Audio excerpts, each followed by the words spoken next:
Please, wait! We cannot open these doors without the Conclave's approval. I think we can. I have a key. That's not what I... Corporal, Sir? I am one of the kings of Illyria, am I not? Yes, sir. Which makes me very important. Of course, sir. Glad we've cleared that up. Now shut up and stand aside. But, sir...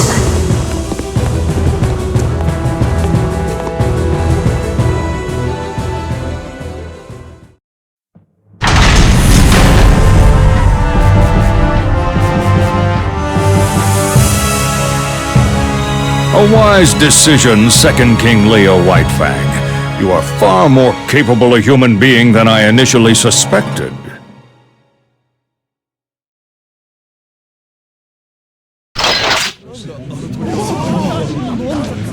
Hey, enough chit-chat. I'm here to introduce the man who's going to get us out of this. Dr. Paradigm.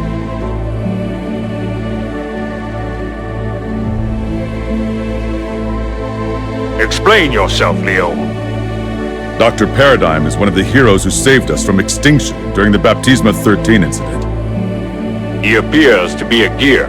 Do you mean to tell me this is the collaborator Kai mentioned during the UN conference? That is correct, Mr. President. I'll explain the details later. I'm afraid we don't have much time. Right. Right now, our top priority is to locate the cradle and destroy it. To do that, we need the good doctor's assistance. The assistance of this bird? I am a dragon, sir, not a bird. As this is a state of emergency, I will let your insult pass, but I hope I will not hear you make the same mistake in the future. Paradigm's knowledge and throughput exceeds that of our entire operations department. I suggest you listen to what he has to say. All right. I see you're all here. Good. Now please pay close attention. I assume you have all seen King Kai's report regarding the cradle. Specifically, you know that the Conclave is behind it. They are working in concert with the Valentines, and we believe that their objective is to unleash justice who is within the cradle. I still can't believe the Conclave would do this. Yes, there is much cause for concern, but first we must investigate where the cradle appears and how we can destroy it. And you know the answer to this. Just hear him out. The first incident occurred around noon on the 28th, when the cradle appeared above Babylon. All living organisms in the city were obliterated, but inanimate objects were left unharmed. Then the cradle disappeared. Right. Then, at approximately 2000 hours on the next day, the cradle reappeared near the Black Sea. Major Lyle's forces engaged it, but were defeated.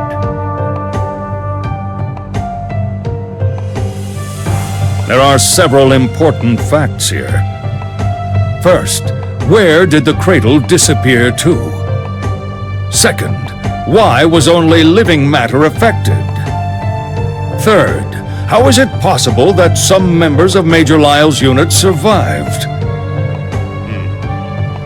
If we examine this information, we can see that the cradle is not only a vessel for justice, but also for the Conclave. Now just wait a minute there, Doctor.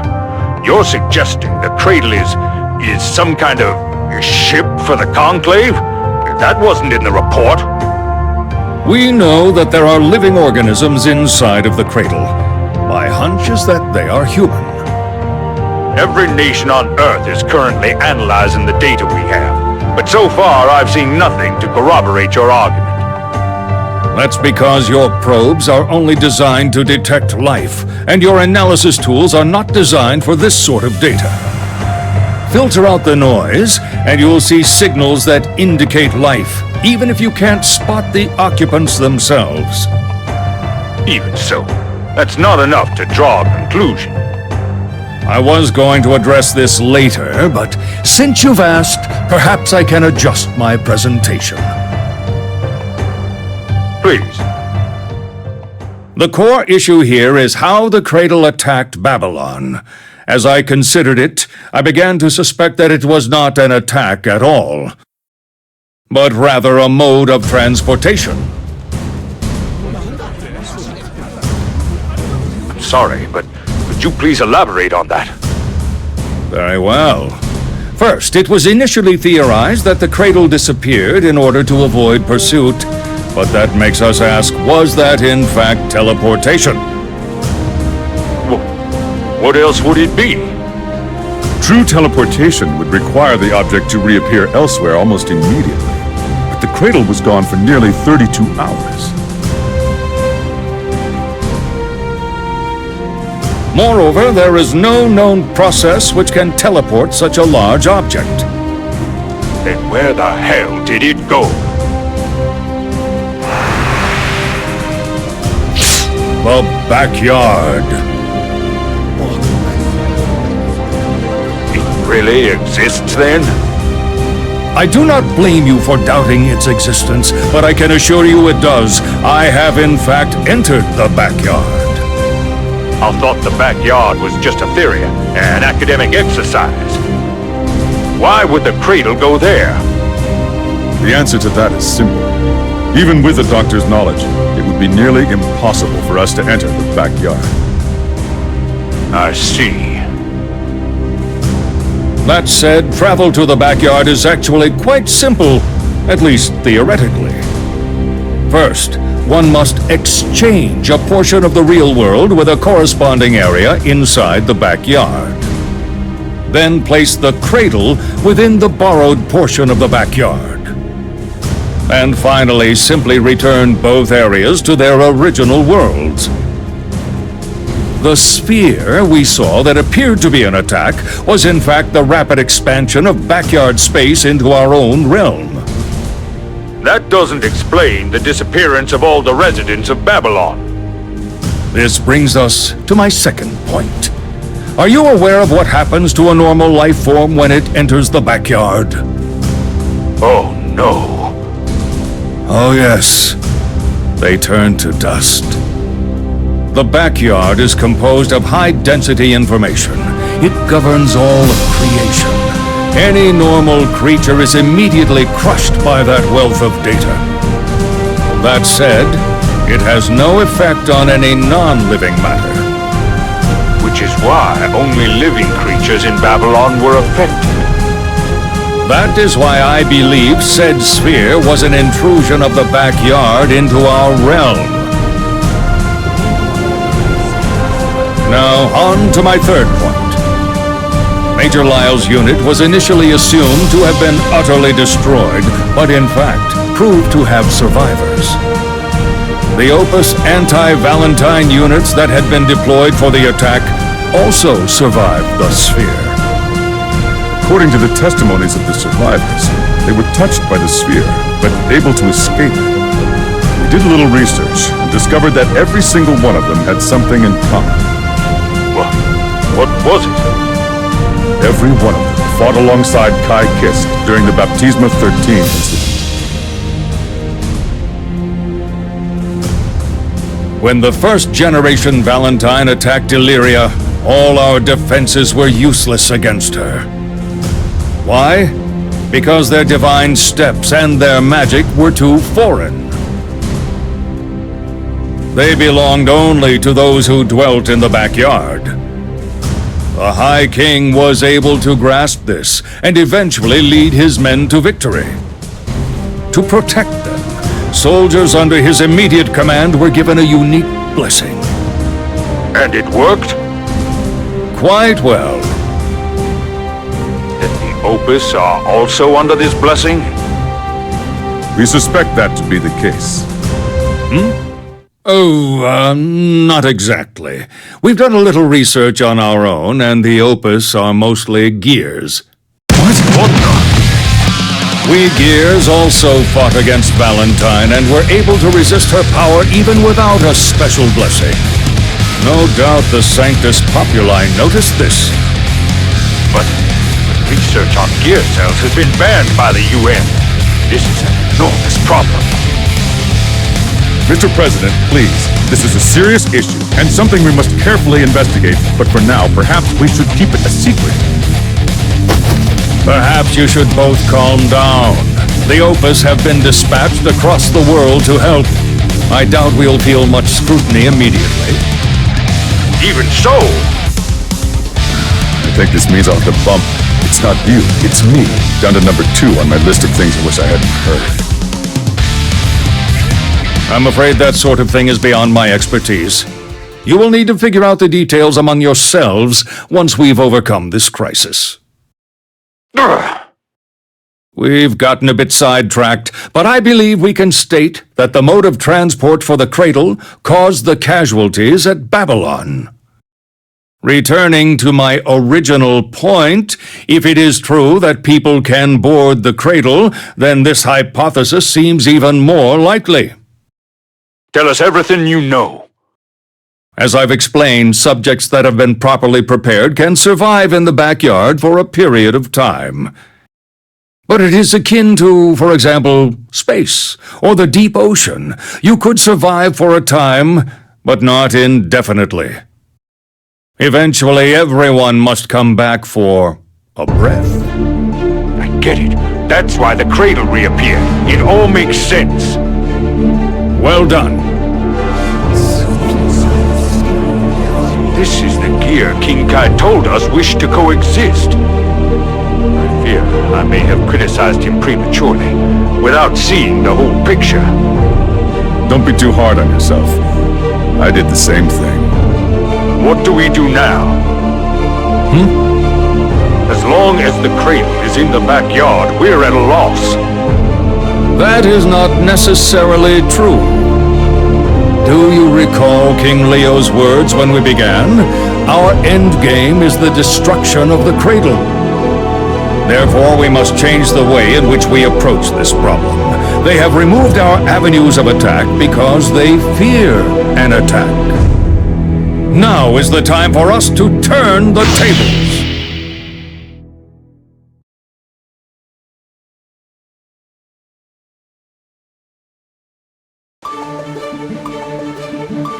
Unfortunately, with our current weapons and lack of time, we cannot touch the cradle once it begins to move, when it begins to enter the backyard. Therefore, we must assume that the next time it comes up for air will be our last chance to strike. With that in mind, allow me to lay out our operation.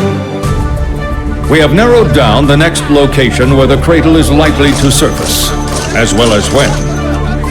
We will surround this point with elite teams from every nation. The moment it surfaces, we tighten the circle and launch the attack. Our goal is to destroy Justice, who is within the cradle.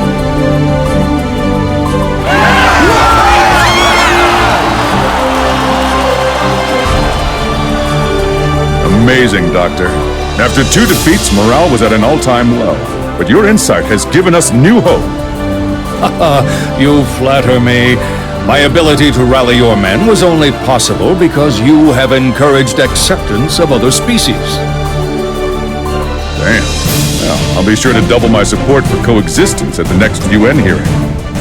Yeah. We don't have much time, though. If Kai and his team can make it, they'd be a powerful asset.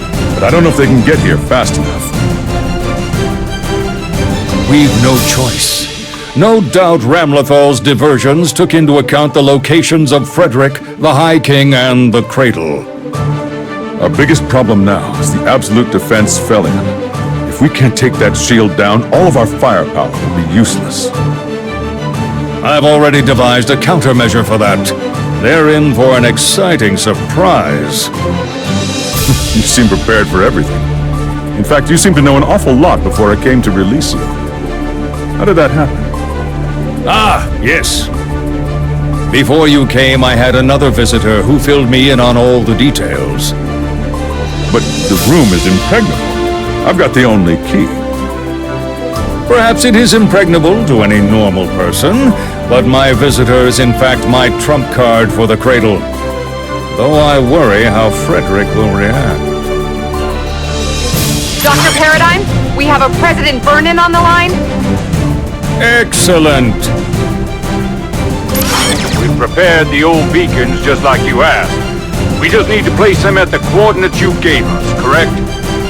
Yes, they will be placed at 10-kilometer intervals with the projected entrance point at the center. Be sure to deploy them all. We're happy to do everything we can, of course, but are you certain this plan will work? We will make it work. Our projected entrance point has a nice view, but there are no landmarks to speak of. Additionally, we expect it will take approximately 22 minutes for the, special delivery to arrive. We cannot sit and wait for the cradle to appear. Understood. We're requesting all nations relinquish their airspace to us. They aren't pleased, but once ZEP is in position, we should be ready. Excellent, thank you. Doctor, just what are you planning?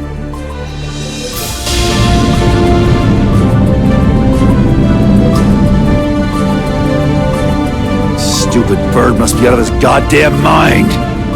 You really gonna do this? This job's got my name all over it, and hell, it could be worse. Just chase my ass and he's not telling us what his trump card is. This is what you'll be taking tomorrow, sir. Right. Might as well enjoy my trip through the sky, I guess.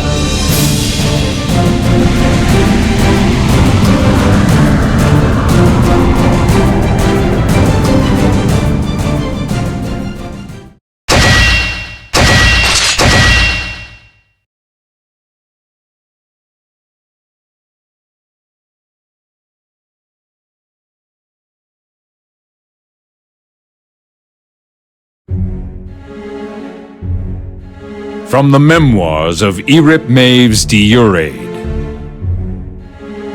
1999 AD, the dawn of revival. For several strange hours, the entire planet experiences a phenomenon that appears to be a form of life. Humanity knows they have felt the divine will.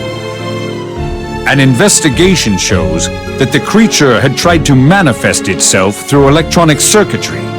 The UN immediately bans all such devices. Despite requiring an overhaul of nearly every industry, few object to the changes. Such was the effect of the dawn of revival on the human soul. Human culture began to deteriorate, and the framework of society began to collapse. That same year, a band of mages calling themselves apostles appeared and set to work restoring human civilization and culture. Their magic did not require material resources, and they were not frugal. The apostles taught magic to the people and halted the social collapse. Faith in these apostles grew, and in 2008 they formed what would become known as the Sanctus Populi.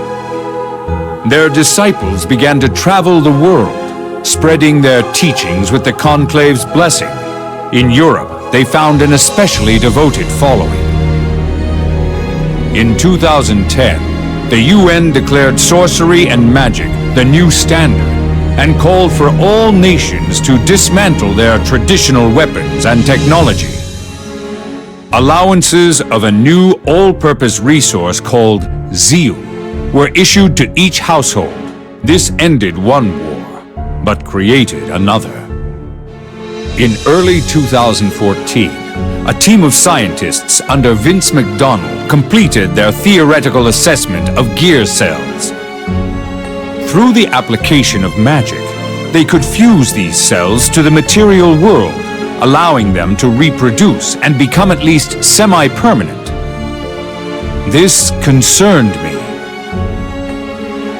Following a successful negotiation, the research data was turned over to the United States of America for more thorough study. In 2016, an experiment with gear cells went awry, and several core team members died or disappeared. Following this incident, research became more difficult, and all projects were frozen. All related data was classified rank A+. In 2042, the military and political influence of the US began to decline, and they reopened the files on gear cell research with an eye for military use. In 2045, the first gear was activated, but it was of little military use. It was ineffective in combat and difficult to control. After several more tests, the first combat-ready gear was unveiled in 2065. Mass production began, and the US deployed their gears to allies across the globe. Then, in the year 2073, a scientist, now known only as That Man, creates Justice, a gear that can command its kin. Before long, however, Justice turns her wrath on humanity. With little documentation of the truth of his research, That Man was labeled a war criminal who had intentionally turned Justice against humanity. As 2074 progressed, Justice took control of gears, one after the other, and soon war engulfed the entire planet. Humanity had no weapons capable of resisting the gears, and under Justice's command, they crushed human resistance with ease during the Crusades. In my old age, I have taken an interest in this violent, pitiful chapter of our history. After the accident in 2016, one young man was reported dead, but had somehow managed to survive. I thought perhaps that tracking him down might satiate my thirst for knowledge. His name was Frederick, although he does not use that one anymore.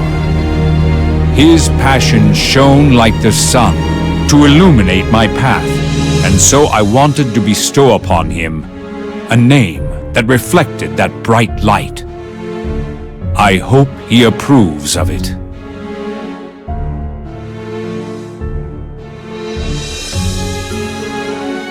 Justice, the god of destruction.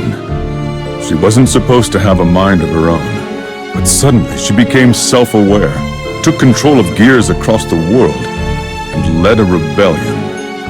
That rebellion pushed humanity to the brink of destruction. The Tower of Babel, as designed by That Man. It was humankind's arrogance and prosperity that brought down God's hammer.